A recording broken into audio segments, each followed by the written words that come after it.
अल्हम्दुलिल्लाह नहमदुहु व नस्तईनुहु व नस्तगफिरुहु व नुमिनु बिही व नतवक्कलु अलैहि व नऊज़ु बिल्लाहि मिन शुरूरि अनफुसिना व मिन सय्यिआति अमालिना मन यहदिहिल्लाहु फला मुदिल्ल लहु व मन युद्लिलहु फला हादिय लहु व नशहदु अन ला इलाहा इल्लल्लाह वहदहु ला शरीका लहु व नशहदु अन्न सय्यदना व मौलाना मुहम्मदन अब्दुहु व रसूलुहु अम्मा बाद क़ाल अल्लाहु तबारक व तआला फ़ी क़ुरानिल मजीद वल फ़ुरक़ानिल हमीद औज़ु बिल्लाहि मिनश शैतानिर रजीम बिस्मिल्लाहिर रहमानिर रहीम अला इन्ना औलिया अल्लाह ला खौफुन अलैहिम वला हुम यहज़नून अल्लज़ीना आमनू व कानू यत्तक़ून लहुमुल बुश्रा फ़िल हयातिद दुनिया व फ़िल आखिरह ला तब्दील लिकलिमातिल्लाह ज़ालिका हुवल फ़ौज़ुल अज़ीम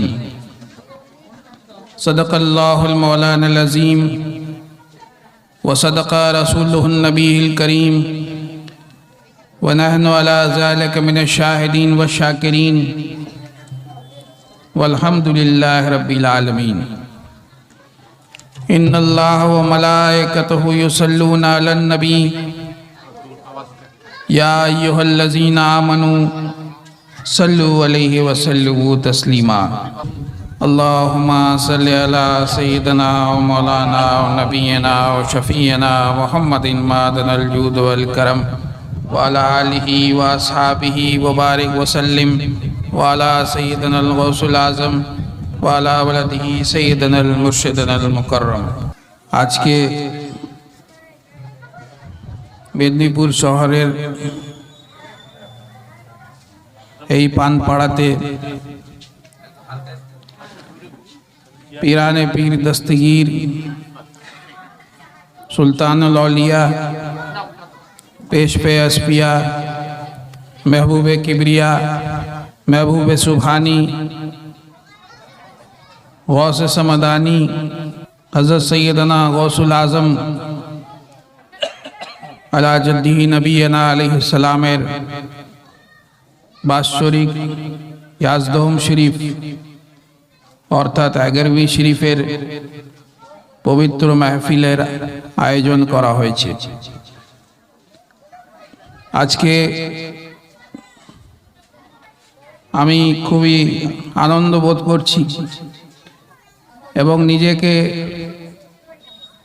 এটা আমার সৌভাগ্য মনে করি যে আমি হুজুর গওস পাকের महफिले उपस्थित হয়েছি। গওস পাকের महफिले সেই উপস্থিত হতে পারে যার ভাগ্য ভালো হয়। আমি যে কোরআন শরীফের আয়াত আপনাদের সামনে পড়েছিলাম এতে আল্লাহ তাআলা বলছেন আলা ইন্না আউলিয়া আল্লাহি লা খাউফুন আলাইহিম ওয়ালা হুম ইয়াহজানুন, যারা আল্লাহর ওলি হন তাদেরকে কোনো দুঃখ হয় না, তাদেরকে কোনো ভয় হয় না। দুঃখ কোন জিনিসের? দুনিয়ার কোনো জিনিস চলে যাওয়ার দুঃখ। এই জন্য হয় না যে তারা নিজের সব কিছু আল্লাহর রাস্তায় কুরবান করে দেন, সব কিছু নিজের ত্যাগ করে দেন। তো অলিয়া আল্লাহরা নিজের সব কিছু, নিজের জান, নিজের মাল, নিজের পরিবার সব কিছু আল্লাহর রাস্তায় কুরবান করে দেন এবং তাদেরকে কোনো ভয় হয় না, না দুনিয়াতে ভয় হয় না কিয়ামতের দিনে কোনো ভয় হবে। দুনিয়াতে কোনো জিনিসের ভয় হয় না। কারোর মনে চোর ডাকাতের ভয় হয়, কারোর মনে কোনো শক্তিশালী লোকের ভয় হয়, সে আমার ক্ষতি করে দিবে, নিজের শত্রুর ভয় হয়। কিন্তু ওলিয়া আল্লাহরা শুধু আল্লাহ তাআলাকে ভয় করেন, আর যে আল্লাহকে ভয় করে সে কাউকে ভয় করে না। এবং কিয়ামতে আল্লাহ তাআলাকে ভয় করেন। আর যে আল্লাহকে ভয় করে সে কাউকে ভয় করে না। এবং কিয়ামতের দিনেও তাদের মনে কোনো ভয় থাকবে না। কিয়ামতের দিনে মানুষ নফসা নফসির আলম হবে, সবাই এদিক ওদিক ছুটবে, মাথা থেকে ঘাম বইতে বইতে পা পর্যন্ত চলে আসবে। সবার মনে ভয় হবে যে আল্লাহ আমাকে জাহান্নামে না ফেলে দেয়। কিন্তু আউলিয়া ইকরামদের মনে কোনো ভয় হবে না। তাদের মনে বিশ্বাস আছে যে আল্লাহ তাআলা আজকে তাদেরকে ইনাম আতা করবেন। তারা যা কিছু এই দুনিয়াতে ইবাদত রিয়াজত বندگی করেছেন তার ফল পাওয়ার দিন হচ্ছে কিয়ামতের দিন। সেটা তাদের জন্য ভয়ের দিন নয়। এবং হাদিস শরীফের মধ্যে আছে, বুখারী শরীফের হাদিস শরীফের মধ্যে রাসূল পাক সাল্লাল্লাহু আলাইহি ওয়াসাল্লাম ইরশাদ করলেন, কিয়ামতের দিনে কিছু এমন লোক হবে যারা না শহীদ হবে না নবী হবে, কিন্তু তাদেরকে আল্লাহ তাআলা নূরের পাহাড়ের উপরে বসাবেন। তারা নূরের পাহাড়ের উপরে বিরাজমান হবে। মানুষরা তাদের মর্যাদা দেখে আশ্চর্য হয়ে যাবে, জিজ্ঞেস করবে, ইয়া আল্লাহ, এরা না নবী আছেন না এরা শহীদ আছেন, তবুও এদের মর্যাদা এত কেন? তো রাসূল পাক সাল্লাল্লাহু আলাইহি ওয়াসাল্লাম কোরআন শরীফের এই আয়াত পড়লেন, যেটা আমি পড়লাম এখন, আলা ইন্না আউলিয়া আল্লাহ লা খাউফুন আলাইহিম ওয়া লা হুম ইয়াহজানুন। তার মানে তারা আল্লাহর ওলি হবেন, আল্লাহর ওলিদের কোনো ভয় হয় না। কি সম্মান আল্লাহ তাআলা তাদেরকে আতা করবেন রোজে কিয়ামত। সেই জন্য এই আয়াতের শেষে বলা হয়েছে, লাহুমুল বুশরা ফিল হায়াতিদ দুনিয়া ওয়া ফিল আখিরাহ। তাদের জন্য সুসংবাদ আছে, বুশরা হায়াতিদ দুনিয়া, দুনিয়ার জীবনেও, ওয়া ফিল আখিরাহ, এবং আখিরাতেও। দুনিয়াতে তারা আল্লাহর ওয়াস্তে নিজেকে মিটিয়ে দেন, নিজেকে বিলীন করে দেন, নিজেকে ফানা করে দেন। মৃত্যুর আগে তারা মৃত্যুবরণ করেন, যখন ফানা হয়ে যান তো আল্লাহ তাআলা ওনাদেরকে বাকা বিল্লাহ আতা করে দেন, আবাদি জিন্দেগি তারা পেয়ে যান। এবং আল্লাহ তাআলা তাদেরকে দুনিয়াতেও কামিয়াবি আতা করে আর রোজে কিয়ামতেও তাদেরকে জান্নাত আতা করবে। তো আউলিয়া আল্লাহদের কথা কোরআন শরীফে বলা হয়েছে। এবং কারামাতে আউলিয়া আল্লাহ বারহক আছে। যদি কেউ ব্যক্তি বলে যে আমি কারামাতে আউলিয়া আল্লাহ মানি না, অনেকে আউলিয়া আল্লাহকেই মানে না, কিন্তু কিছু লোক এমন আছে যারা আউলিয়া আল্লাহকে মানে কিন্তু তাদের কারামাতকে মানবে না। তারা বলে যে এগুলো গল্প আছে। একজন ওলি পানির উপর থেকে হাঁটতে হাঁটতে চলে গেলেন, একজন ওলি আকাশে উড়তে উড়তে চলে গেলেন, একজন ওলি আগুনের ভিতর থেকে পেরিয়ে গেলেন, তাদের কিছু ক্ষতি হলো না। এসব গল্প আছে। কিন্তু কোরআন শরীফ যদি তারা ভালো করে পড়তো, কোরআন শরীফকে বুঝতো, কোনোদিন এই ধরনের কথা বলতো না। কোরআন শরীফে সূরা আলে ইমরানের মধ্যে হযরত মারিয়ামের ঘটনা বলা হয়েছে। তিনি আল্লাহর ওলিয়া ছিলেন। হযরত মারিয়াম কে ছিলেন? হযরত ঈসা আলাইহিস সালামের আম্মাজান ছিলেন। তিনি তো নবী ছিলেন না। ওলিয়া মানে মহিলা ওলিকে ওলিয়া বলা হয়, তিনিও আল্লাহর ওলি ছিলেন। তো তার কারামাত কোরআন শরীফের মধ্যে আছে। এছাড়া সূরা কাহফের মধ্যে আসহাবে কাহফ যারা বনি ইসরাইলের ওলি ছিলেন তাদের কারামাতের ঘটনা আছে, যে 308 বছর পর্যন্ত তারা ঘুমিয়ে থাকলেন এবং আল্লাহ তাআলা ওনাদেরকে আবার জীবিত করলো 308 বছর পরে। তো যদি বনি ইসরাইলের ওলি 308 বছর পর্যন্ত ঘুমাবার পরে জীবিত হতে পারেন, তো উম্মতে মুহাম্মাদীর ওলি কি জীবিত থাকতে পারেন না নিজের কবরের মধ্যে? অবশ্যই থাকতে পারেন এবং আছেন তারা। আল্লাহ তাআলা তাদেরকে ক্ষমতা আতা করেছে। ওলিয়া আল্লাহদের শরীর মাটি নষ্ট করতে পারে না। আমরা কত এমন ঘটনা শুনেছি, খবরের কাগজে এসছে। কলকাতায় কবরস্থানে খুব যখন বৃষ্টি হয় আপনারা জানেন অনেক কবর টবর মাটির সেগুলো ধসে যায়। তা একটা কবর সেরকম ধসে গেছিল, পড়ে গেছিল। তো লোকরা দেখতে পেলেন তার ভিতরে কফন দেখা যাচ্ছে। তার কবরের উপরে লেখা ছিল তার অ্যাড্রেস কি, তার নাম কি। সেই অ্যাড্রেস ধরে কবরস্থানের যারা মুনতাজিমিন ছিলেন তারা খবর দিলেন। তার বাড়ি থেকে লোক আসলো, বললেন যে এই কবরটা তো ভেঙে পড়েছে, এটাকে আবার রিপেয়ার করতে হবে। বাড়ির লোকদের উপস্থিতিতে কবরস্থানের যারা কমিটির লোক ছিলেন তারা সেই কবরকে খুললেন রিপেয়ার করার জন্য। খুলে দেখছেন যে সেই কবরের মধ্যে শরীর একদম সালামত আছে, কোনো ক্ষতিই হয়নি সেই শরীরে। অথচ আজ থেকে প্রায় 30-40 বছর আগে সেটাকে দাফন করা হয়েছে। তারা দেখে আশ্চর্য হয়ে গেলেন, জিজ্ঞেস করলেন যে ইনি কে ছিলেন। তারা বললেন যে ইনি হাফেজে কোরআন ছিলেন, খুব দিনদার পরেজগার লোক ছিলেন, আল্লাহওয়ালার লোক ছিলেন। তো যখন তারা জানতে পারলেন তার সম্বন্ধে, তো তার জন্য ফাতিহা পড়লেন সবাই, এবং তার কবরকে আবার তৈরি করে, যেমন তো কবর তৈরি হয় আবার করে দেওয়া হলো। তো এটা তো হাফেজে কোরআনের এই মর্যাদা আছে, যে দিনদার হাফেজে কোরআন হবে, যে কোরআনের উপরে আমল করবে, যে মিথ্যে কথা বলবে না, যে ভালো মুমিন মুসলমান হবে, তার কবর মধ্যে আল্লাহ তাআলা তার শরীরকে নষ্ট করেন না। তো আলিয়া আল্লাহদের মর্যাদা কত বেশি হবে, তাদের শরীর কি নষ্ট হবে কবরের মধ্যে? কোনোদিন হবে না। ব্রাদারানে ইসলাম, আলিয়া আল্লাহদের মর্যাদা অনেক বেশি আছে।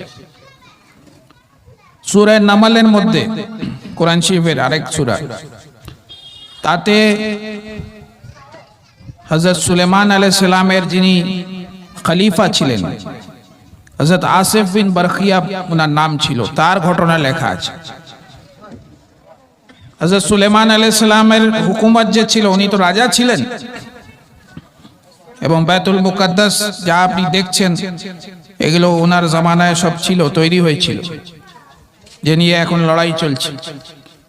তিনি জিনদের উপরে হুকুমত করতেন আর মানুষের উপরও তিনি হুকুমত করতেন। তো সুলেমান আলাইহিস সালাম এর কাছে বিলকিস আসছিলেন। বিলকিস হচ্ছিলেন অন্য একটা দেশের রানী। তো সুলেমান আলাইহিস সালাম বললেন বিলকিসের আসার আগে তার সিংহাসন কে নিয়ে আসতে পারে। বিলকিস সুলেমান আলাইহিস সালামের সেই রাজবাড়ির মধ্যে, মহলের মধ্যে প্রবেশ করবেন আর কিছুক্ষণের মধ্যেই এইরকম সময় সুলেমান আলাইহিস সালাম বলছেন, মজলিস করে সবাইকে নিয়ে বসে আছেন, তার মধ্যে জিনও আছে মানুষও আছে, বলছেন কে তখতে বিলকিসকে নিয়ে আসবে। বিলকিসের আমার এই দরবারে ঢুকার আগে একজন জিন দাঁড়ালো, সে বলল যে এই আপনার মজলিস এক্ষুনি শেষ হয়ে যাবে, শেষ হবার আগে আমি এনে দেব। সুলেমান আলাইহিস সালাম বললেন যে সময় নেই অত, আমাকে তারও আগে দরকার। তারপরে হযরত আসিফ বিন বারখিয়া, যিনি হযরত সুলেমানের খলিফা ছিলেন, এবং হযরত আসিফ বিন বারখিয়া আল্লাহর ওয়ালি ছিলেন, তিনি দাঁড়ালেন আর বললেন আপনার চোখের পালক ফেলার আগে তখতে বিলকিস আমি আপনার সামনে এনে হাজির করে দেব। সে কত বড় ছিল, 60 হাত লম্বা, 80 হাত চওড়া, এবং লোহা তামার তৈরি করা, এত ভারী। 7টা দেওয়ালের ভিতরে সেটা রাখা ছিল, এবং অন্য দেশে ছিল। 1 মাসের সফর পুরো করে সেই তক্তা যে সিংহাসন আছে সেটা আনতে হতো, কিন্তু তিনি 1 মুহূর্তের মধ্যে এত বড় সিংহাসনকে এনে হযরত সুলেমান আলাইহিস সালামের সামনে রেখে দিলেন। আর তারপরে যখন বিলকিস ঢুকলেন সুলেমান আলাইহিস সালামের সেই দরবারের মধ্যে, তো দেখে আশ্চর্য হয়ে গেলেন যে আমার সেই বসবার সিংহাসন এখানে কি করে এলো। তো এটা হচ্ছে কারামাত। তো হযরত আসিফ বিন বারখিয়া কিভাবে আনলেন সেটাকে, তিনি হাত বাড়িয়ে নিয়ে নিলেন কি আকাশে উড়ে গেলেন, আল্লাহ তাআলা ওনাকে কি শক্তি আতা করেছে। যারা বলে যে ওলিয়া আল্লাহরা আকাশে উড়ে চলে যাচ্ছেন, তোমরা গল্প বানিয়ে বলো, তা আসিফ বিন বারখিয়ার ঘটনা কি গল্প আছে কোরআনের মধ্যে? কোরআন শরীফের আয়াত আছে। আল্লাহ তাআলা বলছেন সেই ব্যক্তি উঠে দাঁড়ালো যাকে আল্লাহ তাআলা কিতাবের ইলম আতা করেছেন, আসমানি কিতাবের ইলম আতা করেছিলেন তাকে। আল্লাহর দেওয়া শক্তির দ্বারা তিনি এই কারামাতটাকে জাহির করলেন। তো কারামাতে অলিয়া আল্লাহ বারহাক আছে, এটা কোরআন থেকে প্রমাণিত আছে। যে এর ইনকার করবে সে কাফের হয়ে যাবে। আর কারামাত হচ্ছেই এক্সট্রা অর্ডিনারি, অর্ডিনারি নয়। যেটা মানুষের বুদ্ধি বুঝতে পারে না, মানুষ ভাবতে পারে না, যেটা বুদ্ধির মধ্যে কুলাবে না, সেটাই তো হচ্ছে কারামাত।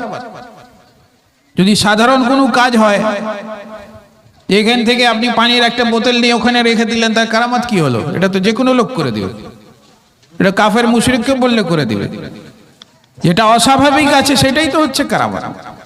কিন্তু আল্লাহর দেওয়া শক্তিকে যখন মানুষ ইনকার করে, তো তখন কারামাতের ইনকার করছে না, সে আল্লাহর শক্তিকে ইনকার করছে।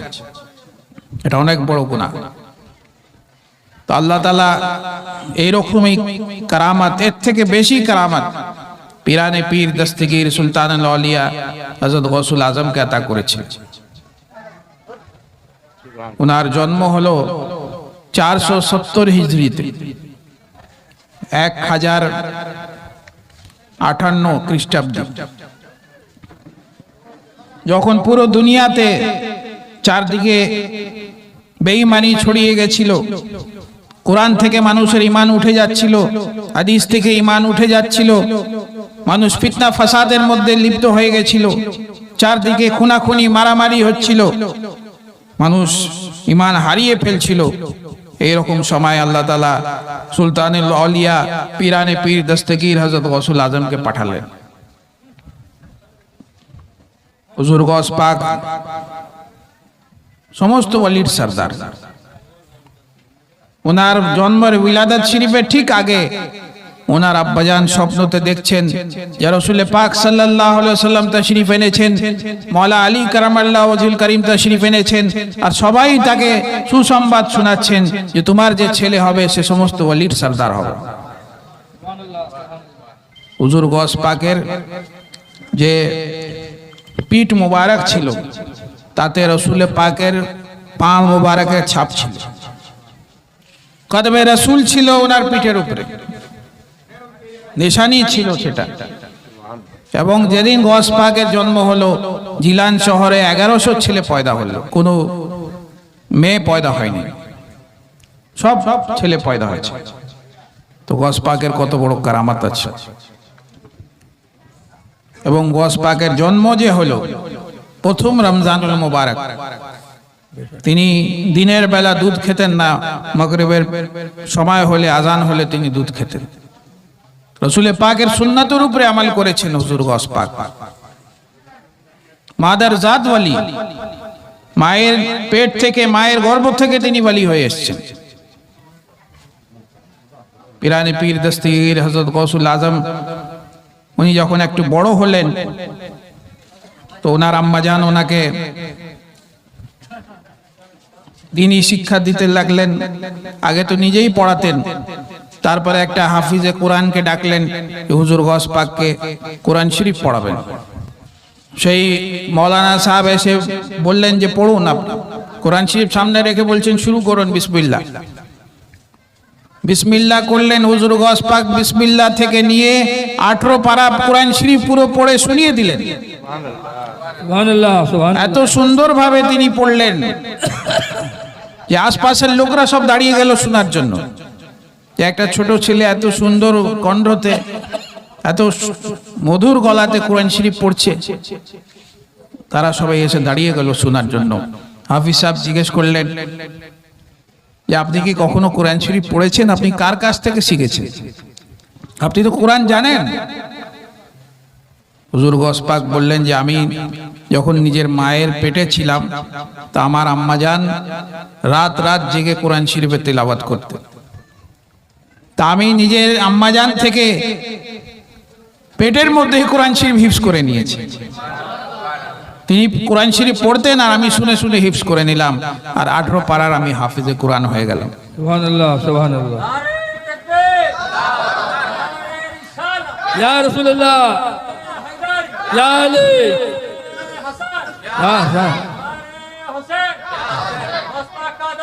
नहीं छोड़ेंगे, नहीं छोड़ेंगे, नहीं छोड़ेंगे। তো হুজুর গস পাক হচ্ছেন মাদার জাত ওয়ালি, মায়ের গর্ভ থেকে তিনি ওয়ালি হয়ে এসেছেন এবং কারামাত দেখিয়েছেন। যখন তিনি একটু বড় হলেন, তার আম্মাজান তাকে মাদ্রাসাতে দিবার জন্য জিলান থেকে বাগদাদ পাঠাবার জন্য ব্যবস্থা করলেন এবং চারদিকে তিনি খোঁজ নিচ্ছিলেন যে কোন মাদ্রাসাটা ভালো। হুজুর গস পাকের মনে ছোট থেকেই পড়ালেখার খুব শখ ছিল। তিনি সাধারণ বাচ্চার মতন ছিলেন না, খেলাধুলা করতেন না। একবার উনি গরু নিয়ে চলে গেলেন ময়দানের দিকে চাষের জন্য। তো গায়েব থেকে একটা শব্দ আসলো যে আব্দুল কাদের, তোমাকে এই কাজের জন্য আমি পাঠাইনি। যখন গায়েব থেকে শুনতে পেলেন, সবকিছু ছেড়ে দিয়ে নিজের আম্মাজানের কাছে চলে গেলেন ছুটে। রাস্তায় যেতেন, গায়েব থেকে শব্দ আসতো যে আমার দিকে আসো, তুমি আমার কাছে চলে আসো। যখন শুনতেন, ছুটে নিজের আম্মাজানের কাছে চলে যেত। নিজের আম্মাজানকে যে সব কিছু ঘটনা বলতেন, তার আম্মাজান খুশি হতেন শুনে যে আল্লাহর রহমত আছে ওনার উপর। হাজিদেরকে দেখছেন, তারা যাচ্ছে হাজ করতে। আগেকার যুগে কাফলা নিয়ে যেত, উটে করে, ঘোড়ায় করে, আর অনেক লোক একসাথে যেত। 200-300 লোক কাফলায় করে। তো যখন দেখলেন হাজিরা যাচ্ছে, গস পাকের মনে ইচ্ছা হলো যে আমিও যাব, হজ করব, আল্লাহর ঘরের দিদার করব, রসুল পাক সাল্লাল্লাহু আলাইহি ওয়াসাল্লামের মাজার শরীফে জিয়ারত করব। কিন্তু উনি তখন খুব ছোট ছিলেন। আম্মাজানের কাছে এসে কাঁদতে লাগলেন। তার আম্মাজান বললেন যে এখন তুমি ছোট আছো, একটু বড় হয়ে যাও, তারপরে তুমিও ইনশাআল্লাহ যাবে। তিনি কাঁদতে কাঁদতে নিজের ঘরের ছাদে চেপে গেলেন। ঘরের ছাদে চেপে যখন দেখছেন, দূর দূরান্ততে দেখতে পাচ্ছেন যে হাজিরা তাওয়াফ করছে কাবা শরীফের। আল্লাহ তাআলা পর্দা তুলে দিলেন, তাকে কাবা শরীফের তাওয়াফ দেখিয়ে দিলেন সেই বাল্যকালে। আল্লাহ, সুবহানাল্লাহ। এত বড় মর্যাদা আছে হুজুর গস পাকের। ওনার মনের ইচ্ছা হলো আল্লাহ তাআলা কাবা শরীফকে ওনার কাছে করে দিলেন। তো ব্রাদারান ইসলাম, হুজুর গস পাক যখন আরেকটু বড় হলেন, তার আম্মাজান মাদ্রাসাতে পড়াবার জন্য ওনাকে পাঠালেন, বাগদাদ শরীফে পাঠালেন। গস পাকের জন্ম হচ্ছে জিলান, আর ওনার মাজার শরীফ হচ্ছে, রওজা শরীফ হচ্ছে বাগদাদে। তো বাগদাদ শরীফে যখন গস পাক এলেন, সেখানকার সব থেকে বড় মাদ্রাসাতে তিনি ভর্তি হলেন। দেখুন, সুলতানুল আউলিয়া হুজুর গস পাককে আল্লাহ তাআলা জাহেরি ইলম আতা করেছেন আর বাতিনি ইলম আতা করেছেন। লোকরা বলে বাতিনি ইলম বলে কিছু নাই, সেই বাতিনি ইলমের কথা কোরআনের মধ্যে বলা হয়েছে। হযরত মুসা এবং হযরত খিজির আলাইহিস সালামের যখন সাক্ষাৎ হচ্ছিল, তো সেখানে বলা হয়েছে যে আল্লাহ তাআলা হযরত খিজিরকে বাতিনি ইলম আতা করেছেন। মিন্না দুলমা ইলমা বলা হয়েছে। তো ইলমে লাদুন্নি যেটা হচ্ছে, এটাই হচ্ছে বাতিনি ইলম। তো হুজুর গস পাককে আল্লাহ তাআলা বাতিনি ইলম আতা করেছেন। গস পাক বলছেন, আল্লাহ তাআলা আমাকে 70 ধরনের বাতিনি ইলম আতা করলেন, আর প্রত্যেকটা বাতিনি ইলমের ফাসলা হচ্ছে এক থেকে অন্য বাতিনি ইলম যাবার ফাসলা হচ্ছে আকাশ থেকে জমিন পর্যন্ত। এত দূরত্ব আছে। তো জাহেরি ইলম গস পাক হাসিল করেছেন মাদ্রাসাতে। কিছু লোক বলে যে জাহেরি ইলমের কোনো দরকার নেই, বাহ্যিক শিক্ষার কোনো দরকার নেই। যদি দরকার না হতো হুজুর গস পাক মাদ্রাসায় যেতেন না। যেমন বাহ্যিক শিক্ষারও দরকার আছে, ঠিক সেই রকম বাতিনি ইলমেরও দরকার আছে। এর বাতিনি ইলম যে আছে সাধারণ মানুষ নেয় না। যারা আল্লাহওয়ালা হন তারাই নেয়। জাহেরি ইলম সবাই নিচ্ছে, স্কুল যাচ্ছে, মাদ্রাসা যাচ্ছে, কিন্তু বাতিনি ইলম আল্লাহওয়ালারা নেন। এটা সিনা বা সিনা চলে আসছে। যেরকম আমাদের এই মেদিনীপুর শরীফে হুজুর গস পাকের শাহজাদা, ওনার বংশধর, ওনার औलाद আলা হুজুর পাক আছেন এবং মওলা পাক আছেন এবং ওনার শাহজাদা আছেন, তাদের ইলম গস পাক থেকে সিনা বে সিনা হয়ে এসছে। সেই বাতিনি ইলম আলা হুজুর থেকে মওলা পাক পর্যন্ত পৌঁছালো, মওলা পাক থেকে ওনার শাহজাদা পর্যন্ত পৌঁছালো। এই বাতিনি ইলম সবাইকে আতা হয় না, যারা এর উপযুক্ত হন তাকে আতা হয়। রসুল পাক সাল্লাল্লাহু আলাইহি ওয়াসাল্লামের সম্বন্ধে কোরআন শরীফে কি আছে যে তিনি যে মেরাজ শরীফে গেলেন, ফাওহা ইলা আবদিহি মা আওহা, আল্লাহ তাআলা বললেন, যখন মেরাজের ঘটনা বললেন তো শুধু এইটুকু বলা হয়েছে আল্লাহ নিজের বান্দাকে, নিজের আবদকে ওহী আতা করলেন, যা কিছু ওহী আতা করার ছিল। পরিষ্কারভাবে খুলে বলা হলো না, কেন এখানে বাতিনি ইলম আছে।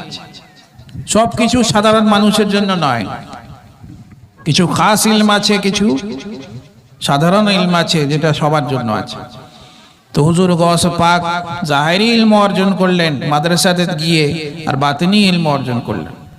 এবং যখন তিনি মাদ্রাসাতে পড়ছিলেন, তার আম্মাজান তাকে কত ভালো শিক্ষা দিয়েছিলেন দেখুন। সেই 7-8 বছর বয়স, বাগদাদ শহরে এমন আকাল পড়ে গেল, খাবার কিছু নেই, মানুষ অস্থির হচ্ছে, না খেয়ে মরে যাচ্ছে, অজ্ঞান হয়ে পড়ে যাচ্ছে, কোনো আনাজ নেই, কিচ্ছু নেই। এইরকম সময় হুজুর গৌস পাকের আম্মাজান, যার নাম হযরত সৈয়দা ফাতেমা সানি, হযরত খাতুনে জান্নাতের তিনি অবিকল ছিলেন, ওনার একদম তরিকায় চলতেন। তিনি নিজের ছেলের জন্য কিছু টাকা পয়সা পাঠালেন একটা লোকের হাতে। সেই লোক বাগদাদে এসে ওনাকে খুঁজছে, কোনোভাবেই খুঁজে পাচ্ছে না। তারপরে সে দেখলো যে একটা দোকানে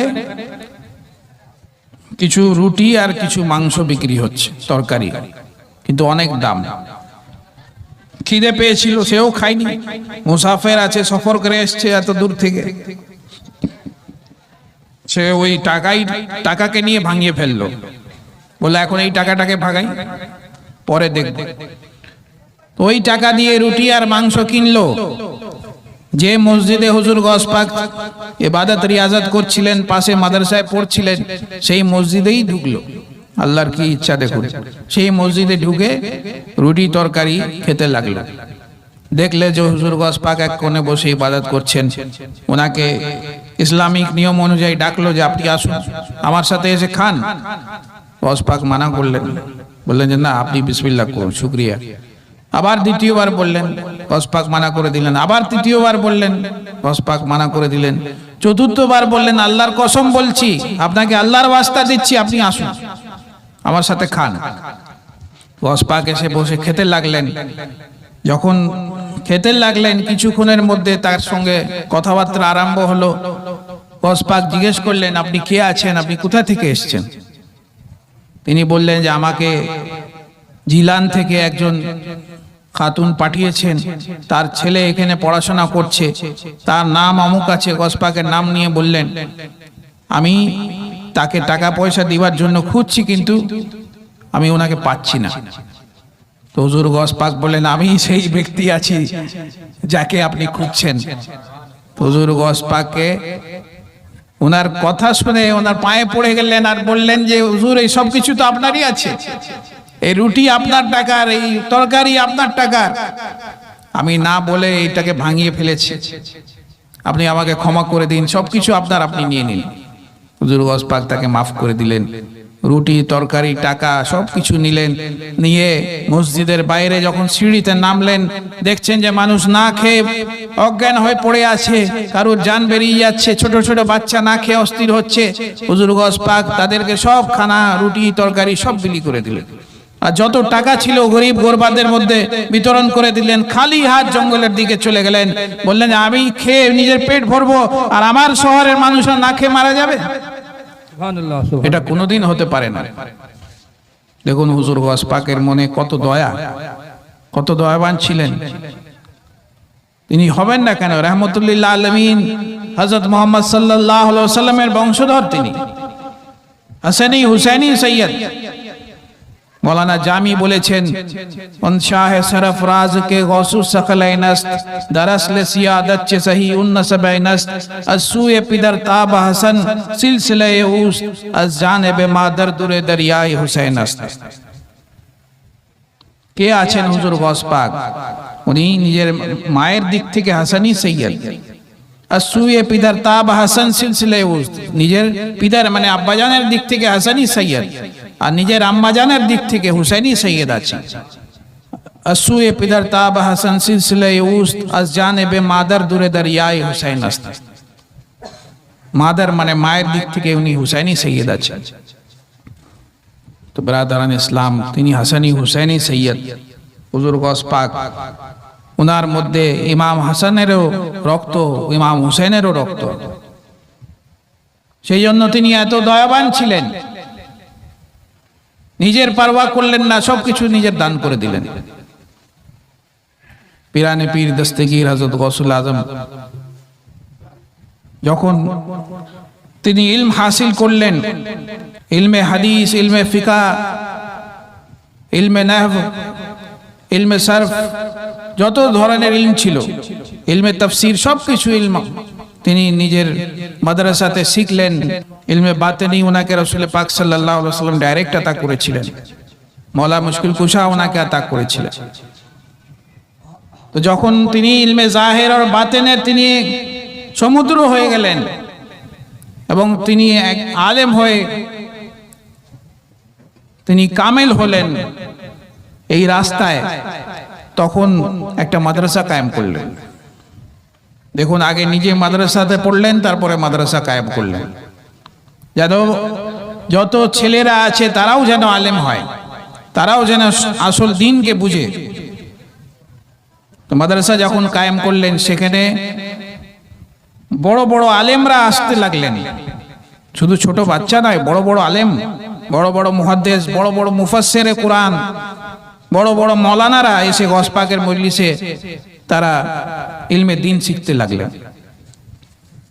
একবার হুজুর গস পাকের এত নাম হলো চারদিকে, যে মাদ্রাসায় ওয়াজ করতেন এবং ছেলেদেরকে শিক্ষা দিতেন, এত নাম হলো যে বাগদাদের 100টা বড় আলেম হুজুর গস পাকের পরীক্ষা নেবার জন্য একটা সিদ্ধান্ত দিল। বলল, উনি কত বড় আলেম আছেন আমি দেখব।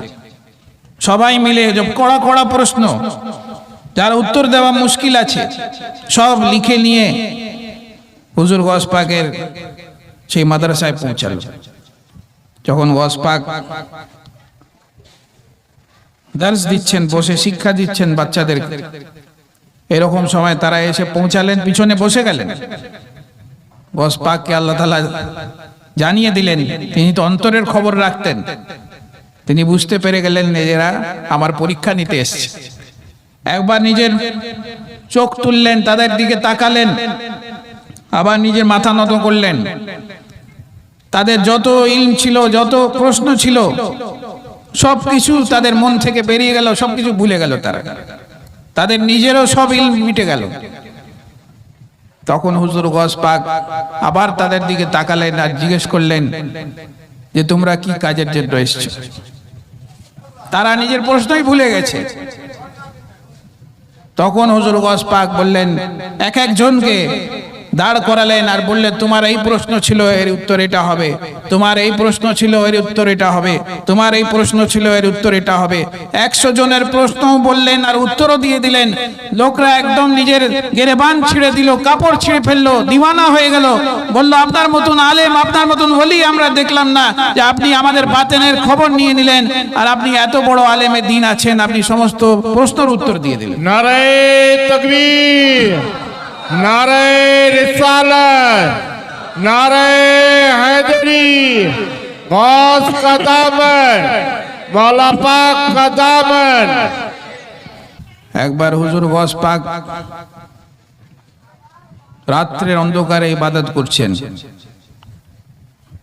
আগেকার যুগে তো অত লাইট আর তো এগুলো কিছু ছিল না, মোমবাতি ছিল, এইসব লালটেন ছিল, চিরাগ ছিল।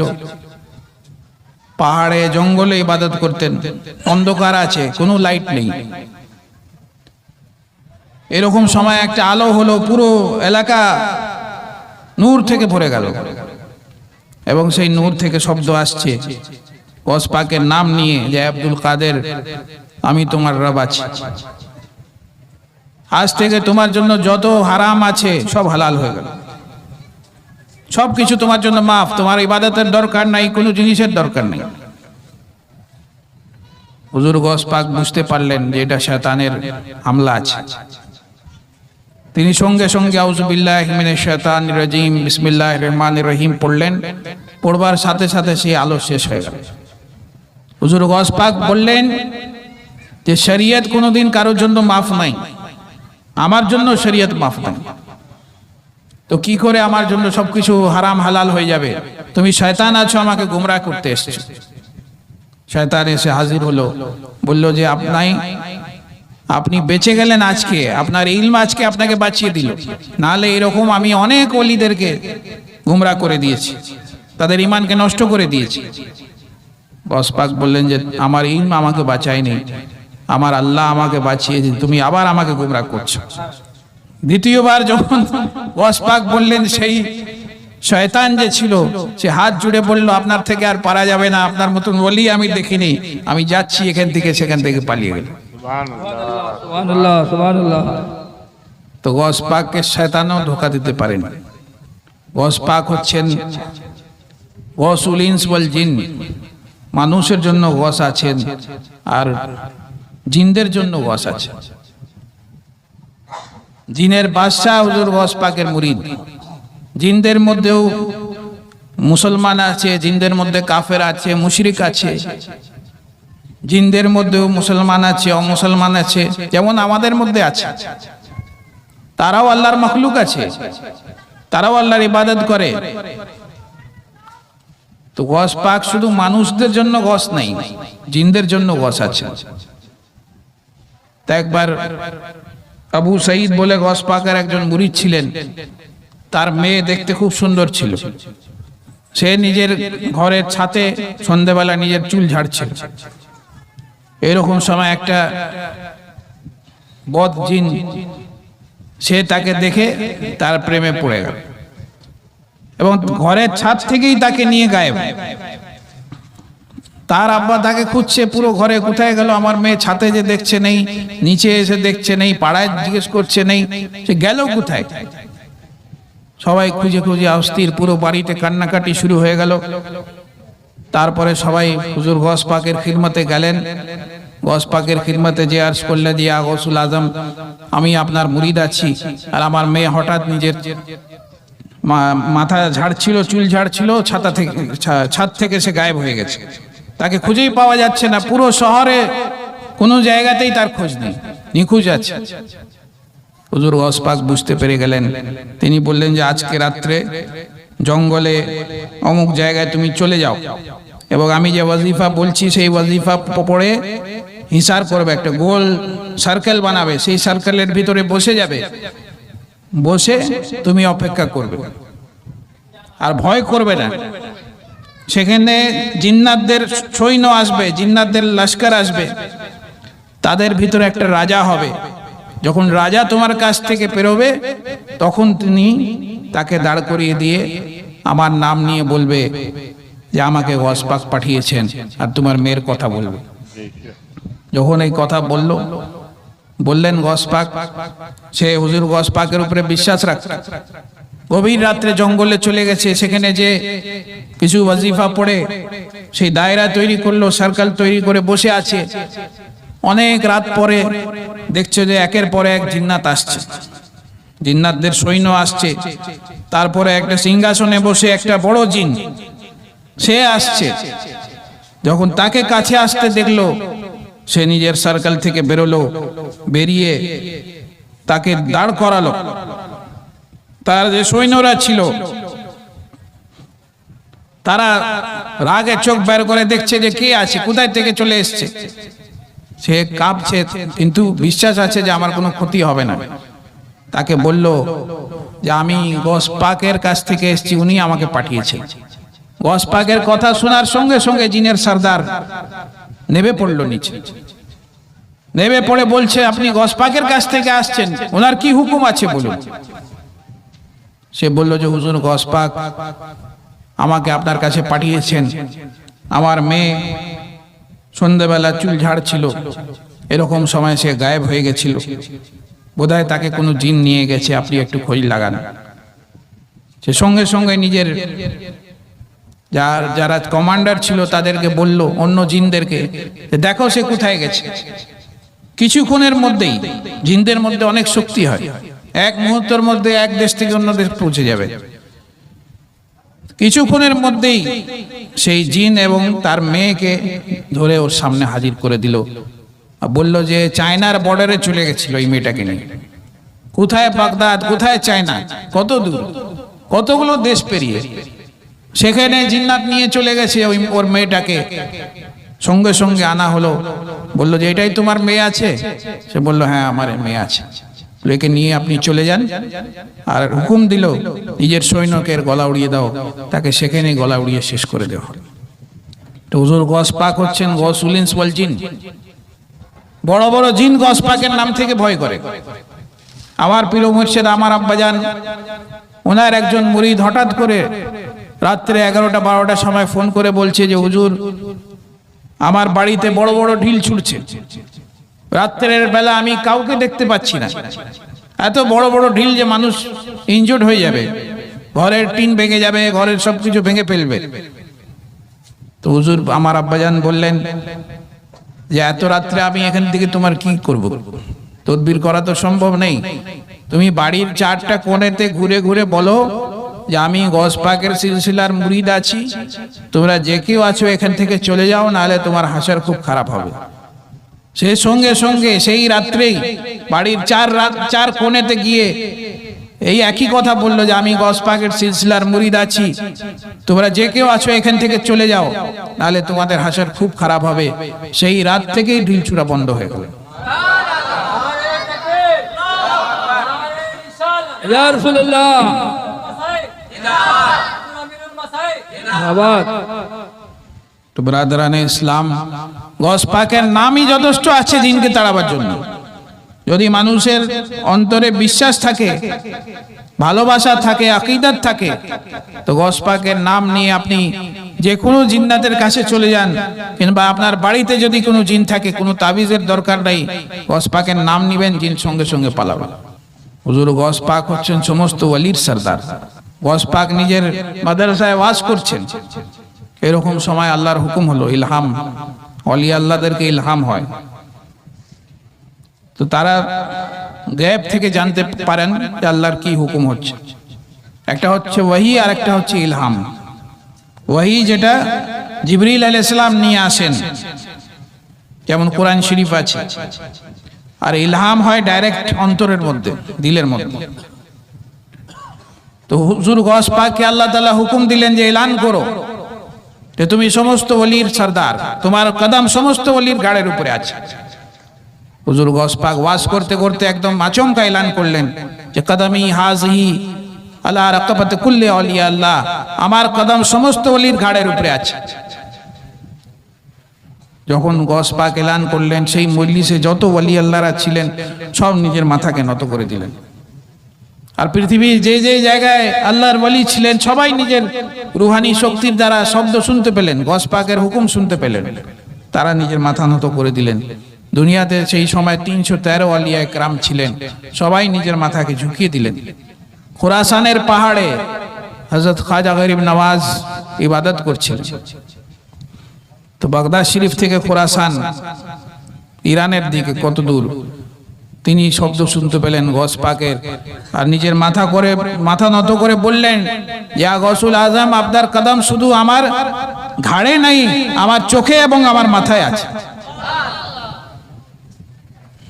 যখন তিনি নিজের আকীদাত, এহতেরাম, মোহব্বত জানালেন গস পাকের জন্য, তারপরে গস পাকের দরবারে তিনি এলেন। 52 দিন গস পাকের খাস হুজরার মধ্যে ছিলেন। গস পাক ওনাকে ফেজ আতা করলেন। এই যে গস পাকের হুজরাতে তিনি ছিলেন, এটা কে লিখেছেন? খাজা বান্দা নওয়াজ গেসু দারাজ, সাউথ ইন্ডিয়ার একটা খুব বিখ্যাত ওলি আল্লাহ, চিস্তিয়া সিলসিলার ওলি। তিনি নিজে লিখছেন যে গস পাকের দরবারে খাজা গরিব নওয়াজ গিয়ে 52 দিন ছিলেন আর গস পাকের ফেজ নিলেন। তিনি ইরাক চাইলেন। গস পাক বললেন, ইরাক আমি শাহাবুদ্দিনকে দিয়ে দিয়েছি, তোমাকে আমি হিন্দুস্তান দিচ্ছি, হিন্দুস্তানের তোমাকে সরদার করে দিচ্ছি, সুলতানুল হিন্দ করে দিচ্ছি। তো মানুষ বলে যে হুজুর গস পাকের সিলসিলা আলাদা আছে, এই সিলসিলা আলাদা আছে। সব সিলসিলারই তরিকা হচ্ছে আল্লাহর নিকট নিয়ে যাওয়া, আল্লাহ পর্যন্ত পৌঁছানো। কিন্তু হুজুর গস পাক থেকে সমস্ত সিলসিলার বাণীরা ফেজ নিয়েছেন, এটা সত্যি কথা আছে। হযরত শাহাবুদ্দিন সোহরাওয়ার্দিয়া সিলসিলার সব থেকে বড় বুজুর্গ বাণী বলা হয় ওনাকে। ওনার চাচা যান আবু নজিব সোহরাওয়ার্দী, তিনি এলেন নিজের ভাইপোকে নিয়ে, এসে বলছেন যে আমার এই ভাতিজা আছে, এ শুধু ইলমে কালামের বই পড়ে। তো হুজুর গস পাক ওনাকে নিজের কাছে ডাকলেন আর কাছে ডেকে ওনার বুকের উপরে, সিনার উপরে নিজের হাত ফিরিয়ে দিলেন। হাত ফিরাবার সাথে সাথে ওনার যত ইলম ছিল, যা উনি বই পড়েছিলেন, সবকিছু উনি ভুলে গেলেন। তারপরে ওনাকে জিজ্ঞেস করলেন যে বলো তুমি ইলমে কালামের কোন কোন বই পড়েছো, তার নাম বলো, কে লিখেছে তার নাম বলো, লেখকের নাম বলো। একটাও নাম বলতে পারছেন না, সব তো ভুলে গেছেন। যখন সিলেটে কিছু লিখতে হয় তখন সিলেটটাকে মুছে দিতে হয়। তো হুজুর গস পাক যত ইলম ছিল তার সব মুছে দিলেন। তারপরে আবার নিজের হাত ওনার সিনাতে রাখলেন, রাখবার সাথে সাথে ইলমে লাদুন্নি, ইলমে বাতেন থেকে ওনাকে মালামাল করে দিলেন। সুবহানাল্লাহ। হযরত শাহাবুদ্দিন সোহরাওয়ার্দী বলছেন যে গস পাক যখন আমার সিনাতে হাত রাখলেন, আমি ঠান্ডা অনুভব করলাম আর আমার অন্তর ইলমে বাতেন থেকে পড়ে গেল। ওনাকে সোহরাওয়ার্দিয়া সিলসিলার সব থেকে বড় উনি ওয়ালি হলেন, ওনার থেকে সোহরাওয়ার্দিয়া সিলসিলা আছে। তারপরে নকশবন্দিয়া সিলসিলা, হযরত বাহাউদ্দিন নকশবন্দ, পীরানে পীর দস্তগীর হযরত গৌসুল আজম হযরত বাহাউদ্দিন নকশবন্দকেও নিজের ফেজ দিয়েছেন। বুখারাতে ওনার মাজার আছে, আমরা গেছি, ওনার মাজারে হাজিরি দিয়েছি উজবেকিস্তানে।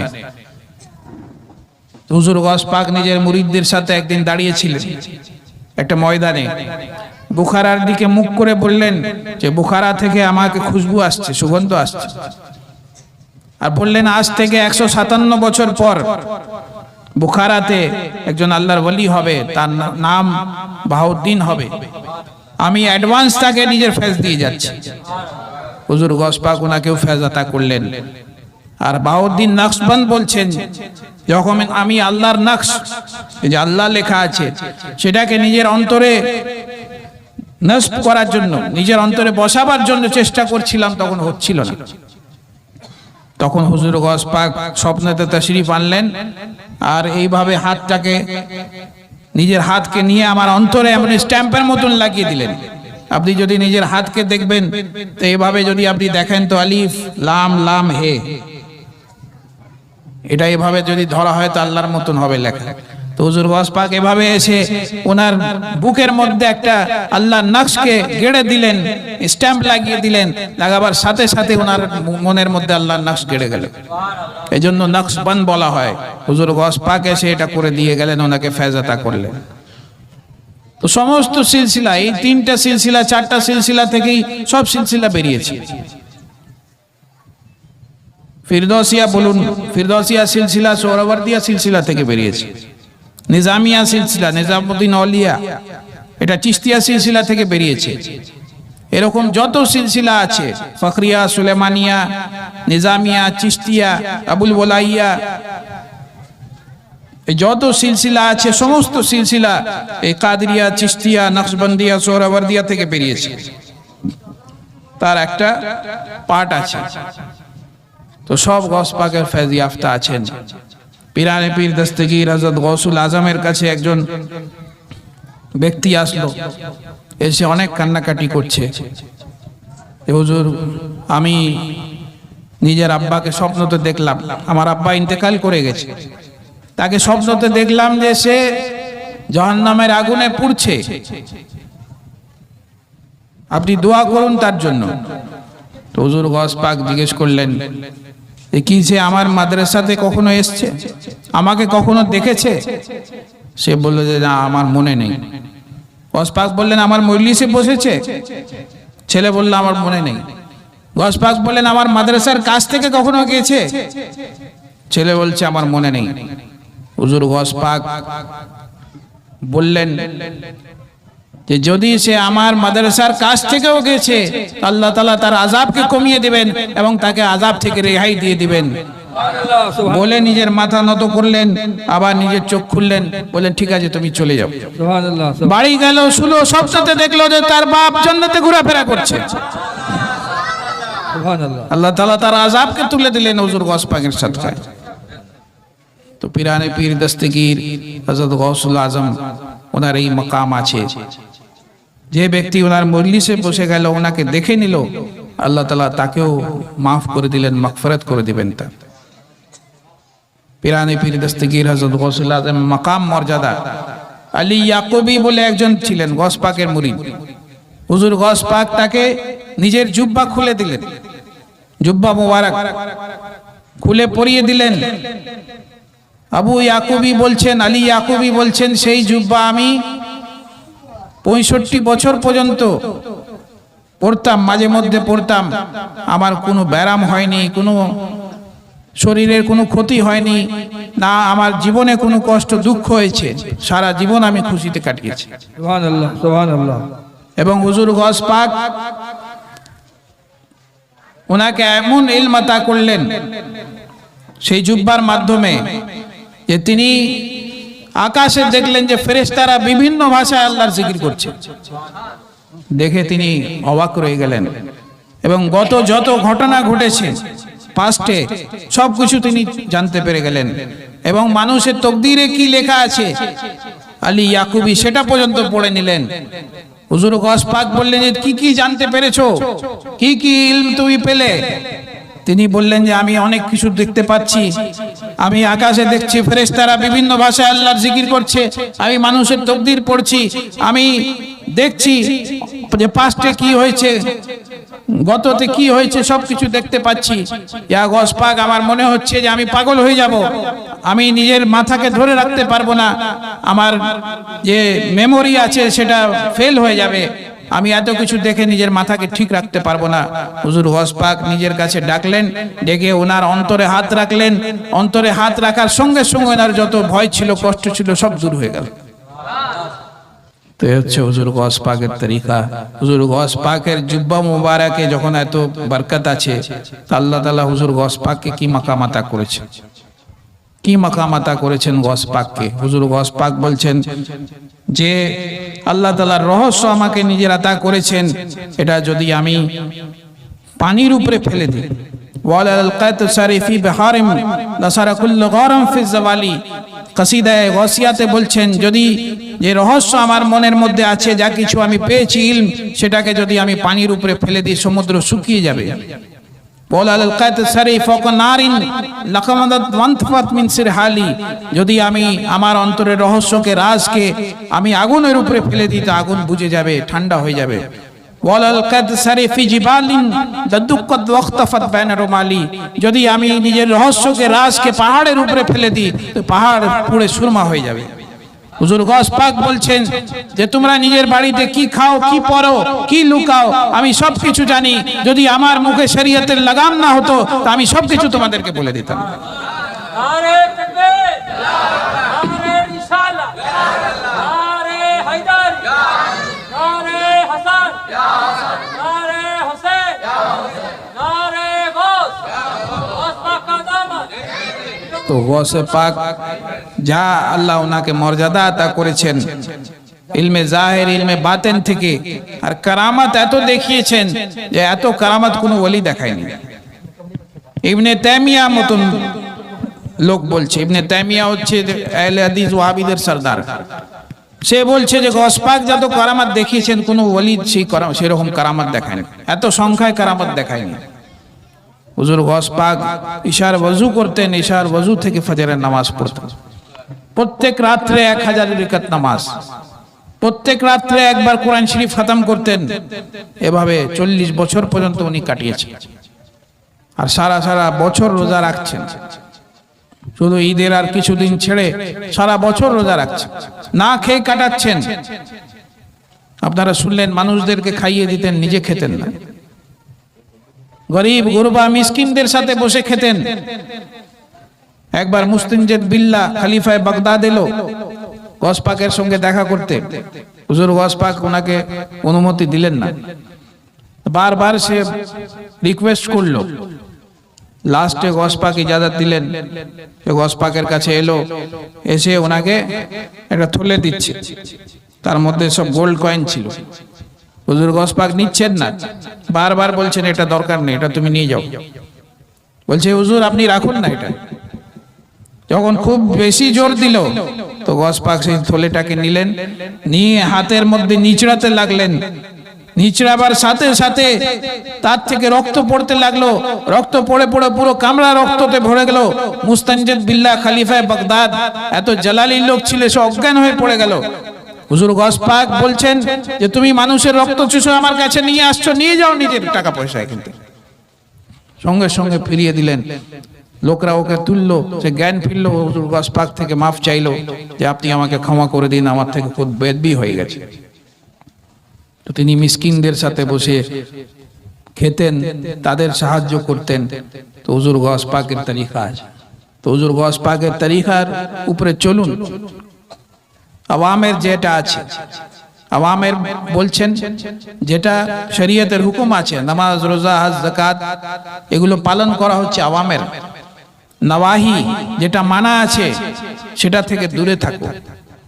হুজুর গস পাক বলছেন আর তকদিরের উপরে বিশ্বাস রাখো, যা কিছু তকদিরে আছে তার থেকে না তুমি একটু বেশি পাবে না তার থেকে কম পাবে।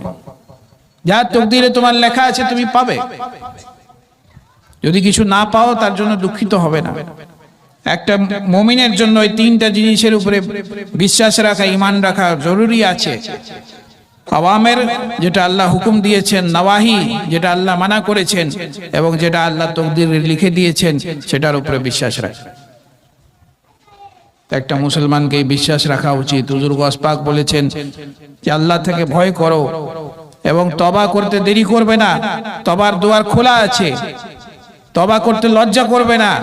যদি তোমার থেকে গুনাহ হয়ে যায় সঙ্গে সঙ্গে তওবা করো, ইবাদত রিয়াজত করো, বندگی করো। যদি তুমি এভাবে জীবন যাপন করবে তা আমি মনে করি যে তুমি জাহান্নামের আগুন থেকে বেঁচে যাবে এবং আল্লাহ তাআলা তোমাকে জান্নাতে প্রবেশ করবে। তো গস পাকের তরিকা যেভাবে উনি বিশ্বাস রাখতেন আল্লাহর উপরে, এবং হুজুর গস পাকের ওসিলাতে যে ব্যক্তি আল্লাহর কাছে দোয়া করবে আল্লাহ তাআলা তার দোয়া কবুল করে নেবেন। তো গস পাকের তরিকায় যারা আছেন তাদের সৌভাগ্য আছে। রাসূল পাক বলেছেন হাদিস শরীফের মধ্যে যে আল্লাহ তুমি আমাদেরকে জান্নাতে পাঠিয়ে দিচ্ছ, আর যারা আমাদের সাথে নামাজ পড়তো, যারা আমাদের সাথে রোজা রাখতো তাদেরকে তুমি জাহান্নামে ফেলে দিয়েছো। যদি তুমি তাদেরকে রেহাই না দাও, তাদেরকে নেজাত না দাও, তো আমরাও জান্নাতে যাব না। তো আল্লাহ তাআলা হুকুম দিবেন যে আপনি যাকে চিনেন তাকে বের করে নিয়ে আসুন। তারা যাবেন, তাদের শরীরকে আগুন খেতে পারবে না, তারা চিনে তাদেরকে বের করে নিয়ে আসবেন, নিয়ে এসে আল্লাহর হুকুম থেকে জান্নাতে প্রবেশ করিয়ে দিবেন। আল্লাহ তাআলা নিজের ওলির মাননেওয়ালাদেরকে এভাবে ছেড়ে দিবেন না, কিয়ামতের দিনেও ওলি আল্লাহরা তাদের সাহায্য করবেন।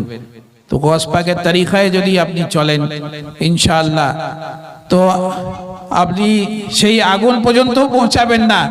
আল্লাহ তাআলা হুজুর গস পাকের সাদকায় ওনার মাননেওয়ালাকে বলবেন আল্লাহ তাআলা ইনশাআল্লাহ যে তুমি জান্নাতে চলে যাও। হুজুর গস পাকের তরিকায় যে থাকবে সে কেন জাহান্নামে যাবে? গস পাকের তরিকা তো রাসূল পাকের তরিকা আছে।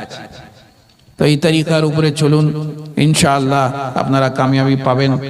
আজকে আমি এই জলসা কমিটিকে খুবই ধন্যবাদ জানাচ্ছি যে ওনারা এত নুরানি মেহফিলের আয়োজন করলেন, সবাই এখানে উপস্থিত হয়েছেন। আল্লাহ তাআলা আমাদেরকে সকলকে তৌফিক দেয় যে আমরা হুজুর গস পাকের তরিকায় চলতে পারি, রসুল পাকের তরিকায় চলতে পারি। আমিন সুম্মা আমিন। ওমা আলাইনা ইল্লাল বালাগ। এখন দোস্ত মোহাম্মদ সাহেব সালাম পড়বেন, তারপরে দোয়া হবে।